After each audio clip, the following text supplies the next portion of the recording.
మిమ్మల్ని ఇబ్బంది పెడదాం అనుకుంటున్నాను. ఏంటి మరి వ్యాలంటైన్స్ డే ప్లాన్స్ మీది? ఏమండి? వ్యాలంటైన్స్ డే ప్లాన్స్ ఏంటని అడుగుతున్నాను. Triple A cinemas. Triple A cinemas లో కపుల్ ఫ్రెండ్లీ చూస్తున్నారు మీరు. అవును, అంతే కదా. అండ్ మేము ఒకటి రీక్రియేట్ చేయాలి అని అనుకుంటున్నాం. ట్రైలర్లో ఏదైతే ఉందో ఇవాళ రీక్రియేట్ చేయాలని అనుకుంటున్నాం. ఒక కాదు, అది రేపు కిస్ డే, ఇవాళ హగ్ డే. అందుకనే ట్రైలర్లో ఆవిడ అడిగారు, మీరు అడిగారు, ఆవిడ ఇచ్చారు. సో దాన్ని రీక్రియేట్ చేద్దాం అని అనుకుంటున్నాం మేము. ఇవాళ హగ్ డే అండి. మీరు శ్రీ విష్ణు గారిని హగ్ చేసుకోవచ్చు. ఇవాళ హగ్ డే. స్టేజ్ మీద హగ్ చేసుకుంటాను. ఎవరిని? ఆననే. గాంధీ గారిని స్టేజ్ మీద హగ్ చేసుకుంటారండి. పక్కనే ఉన్నాడు మీ డైరెక్టర్ గారిని. ఇప్పుడు మీరు ఇబ్బంది పెట్టమంటే అందరినీ లేచి నుంచోమని చెప్పమని కాదు. అయితే మేము అదే రీక్రియేట్ చేయాలని ఫిక్స్ అయ్యాం. యాక్చువల్లీ ఏంటి, కపుల్ ఫ్రెండ్లీ కదా మీరు. అవును, మీరు రీక్రియేట్ చేయట్లేదు. ఏం చేయాలి మీకు రీక్రియేట్? హగ్గా? యా. సో ఇప్పుడు ఎవరిని? నన్ను అయితే కాదు. అశ్విన్నా? కాదు. ఎవరిని చేస్తే కంటెంట్ వస్తుందండి మాకు? సో ఖచ్చితంగా హీరోయిన్ చేసుకోవాలి. Friendly hug. ఓ సారీ, అమ్మో ప్లీజ్ నన్ను భయపెట్టొద్దు అసలు. ఓకే, మీరు ఒక ఫ్రెండ్లీ హగ్ ఇస్తే మేము ఒకసారి రీక్రియేట్ చేద్దాం అని అనుకుంటున్నాం దాన్ని మళ్ళీ ఇక్కడ. Couple friendly hug. ఎస్, ఇదే మాకు కావాలి. స్టేజ్ మీద కాదు, ఇక్కడే. అక్కడ కూర్చున్నాయి కదా, ఆ సీన్లో అలానే ఉంటుంది కదా. సేమ్ ఒకసారి అడగండి ఆ డైలాగ్. రీక్రియేట్ అంటే డైలాగ్తో సహా ఉంటుంది. మీరు హగ్గుకి మాత్రమే ప్రిపేర్ అవుతున్నారు, డైలాగ్ కూడా ప్రిపేర్ అవ్వాలి. అంటే ఓకే, సీన్లో ఎవరెవరిని హగ్ అడిగారు?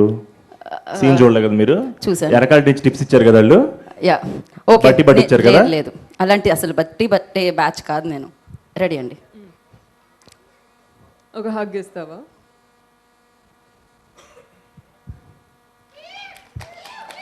క్రేజీ. బేసిక్లీ ప్రాబ్లం ఏంటంటే మానసా గారు నాకు ఎల్డర్ బ్రదర్ లాగా, యాక్చువల్గా బ్రదర్ లాగా.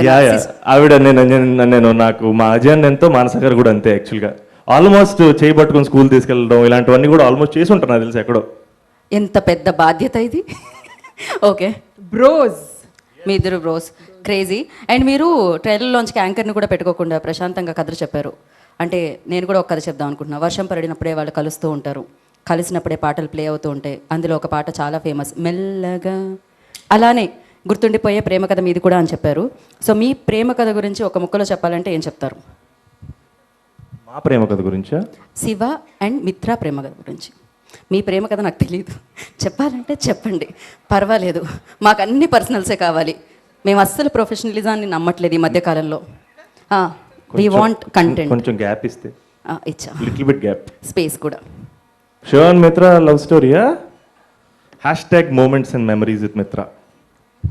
పర్ఫెక్ట్. అండ్ అలాగే మీకు ఒక టాస్క్ ఉందన్నమాట. ఒకళ్ళని పెళ్లి చేసుకోవాలి, ఒకళ్ళతో హుక్అప్, ఇంకొకళ్ళని కిల్. సో నేను 3 పేర్లు చెప్తాను, అందులో వద్దు అక్కర్లేదు చేసుకోను. వద్దు అక్కర్లేదు చేసుకోను. ఆప్షన్స్లో అవి లేవే. నాకు వద్దు, పెళ్ళే చేసుకోవాలనుకుంటున్నాను. 14 తర్వాత మాడుకుందాం. Okay cool. So same. So ఒకరిని marry, kill, hook up. Okay, Prabhas garu, Mahesh బాబు గారు, విజయ్ దేవరకొండ గారు, శ్రీ విష్ణు గారు. శ్రీ విష్ణు గారు అదే ఏంటి, కిల్లా, మ్యారియా, హుక్అప్పా? ఓకే, నేను మరీ ఎక్కువ స్ట్రెస్ చేసినట్టున్నాను. యా, స్కిప్ అండి. స్కిప్ ఆప్షన్ ఉందా లక్ష్మి? లేదు. ఇప్పుడు శ్రీ విష్ణు గారికి ఉన్న రెస్పెక్ట్ నీ దృష్టిలో పెట్టుకుని ఫ్రెండ్షిప్, అందరూ నేను ఒక కొత్త ఆప్షన్ క్రియేట్ చేశానండి, అంతే.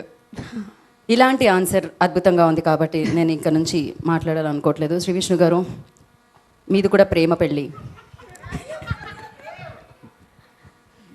యా, నాకు తెలుసు మీరు సంస్కృతంలో లోపల నన్ను తిట్టుకోవాల్సిన అవసరం లేదు. సమ్టైమ్స్ బయట కూడా సౌండ్ వచ్చేస్తుంటుంది, అదో ప్రాబ్లం మళ్ళీ. సో మీరు చెప్పండి, ప్రేమ పెళ్ళి కాబట్టి పెళ్ళికి ముందు వ్యాలంటైన్స్ డేకి మీరు ఏం గిఫ్ట్స్ ఇచ్చేవాళ్ళు? పెళ్ళి తర్వాత ఇప్పుడు వ్యాలంటైన్స్ డే వస్తుంది 2026, ఏమి ఇస్తున్నారు? అంటే వ్యాలంటైన్స్ డే వచ్చేలోపు లవ్ చేయడం, పెళ్ళి కూడా అయిపోవడం జరిగిపోయింది.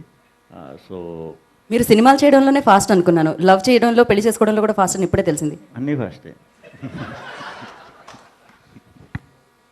సరే, గిఫ్ట్ గురించి అడిగినట్టున్నాను నేను. మరి గిఫ్ట్ గురించి అడిగానండి, ఏమి ఇవ్వలేదా? ఇప్పుడు ఇవ్వరా? పోనీ 2026 తర్వాత పెళ్ళి అయిన తర్వాత వ్యాలంటైన్స్ డేలు వచ్చాయి కదా చాలా.